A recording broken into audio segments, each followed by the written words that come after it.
Okay, team, we have arrived with solving for X all steps. So all the steps we've been talking about, we are going to put together and figure out the value of these X terms here.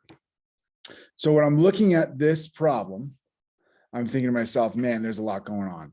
I'm going to have to distribute. I see some variables on each side that I'm going to have to take care of. Maybe combine like terms. I'm probably going to have to do SAD MEG. There's all sorts of things that I'm going to have to do for this problem. And what's really important is that we are determining the correct order in which we do that. And it's always going to be the same.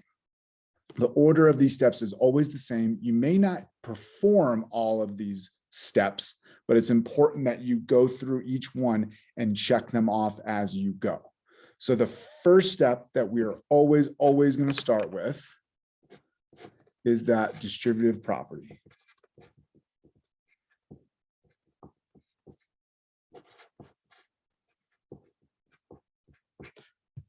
Okay, so we're always starting with that. If there's a way that we can distribute, that's what we're going to start with. And sure enough, I see one distributive property over here and over here. So that's going to be our first step.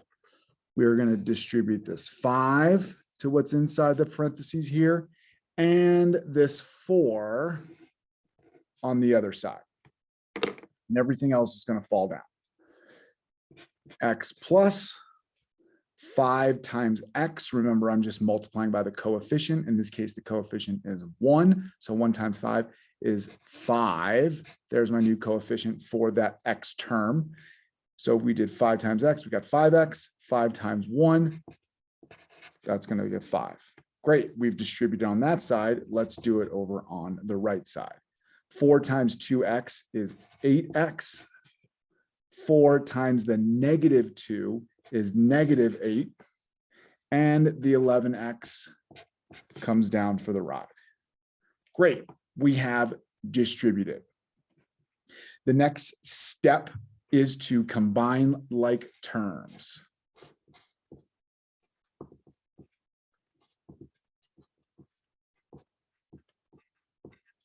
And on each side, okay? So we're going to focus on the left side, combine like terms, focus on the right side, combine like terms. So let's identify what those like terms are on the left side. Well, I've got an X and a 5X that I'm going to combine.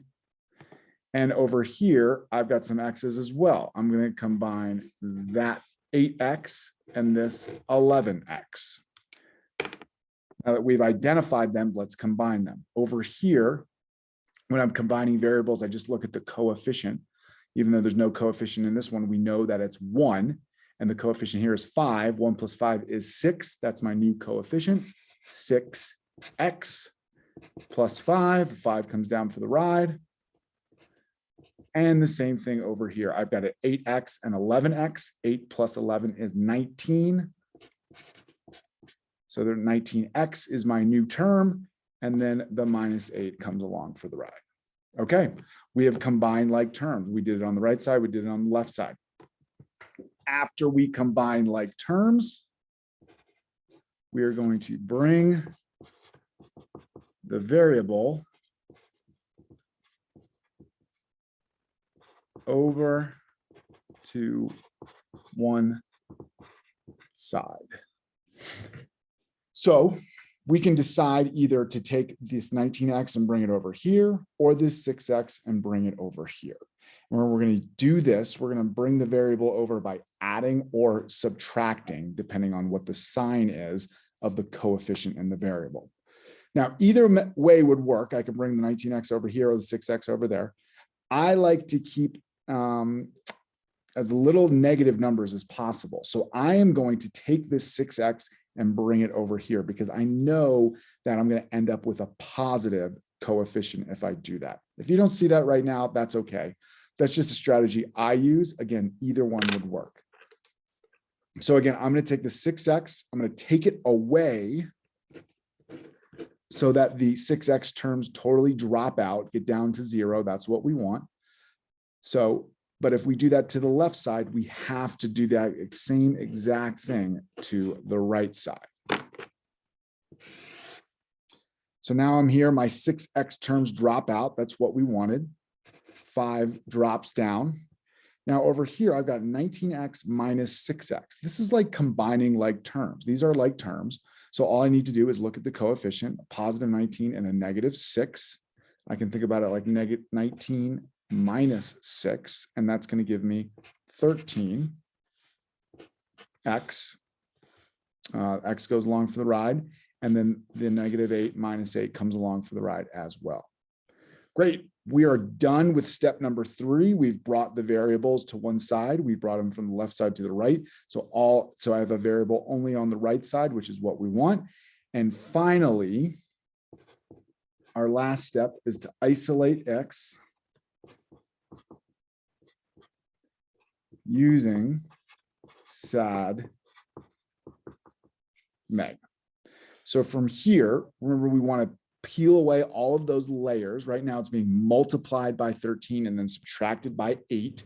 We need to perform the opposite operations of these to get x by itself. The order in which we're going to do that is SAD Meg. We're going to add and subtract first. So I'm going to attack this negative 8. So I'm going to add 8 so that it drops out. But if I add 8 to the right side, got to add 8 to the left. 5 plus 8 is 13. Yes. And my 8's drop out. So all I'm left with is 13x. Maybe you can start to see the answer here, but if you can't, that's fine. The final step here is performing the opposite operation, which is dividing by that 13. So my 13's drop out, but I got to do that to the left side as well. 13 divided by 13 is 1. Anything divided by itself is 1. And I'm left with x all by itself, which was our goal. And here is our final answer, x equals 1. So again, big picture,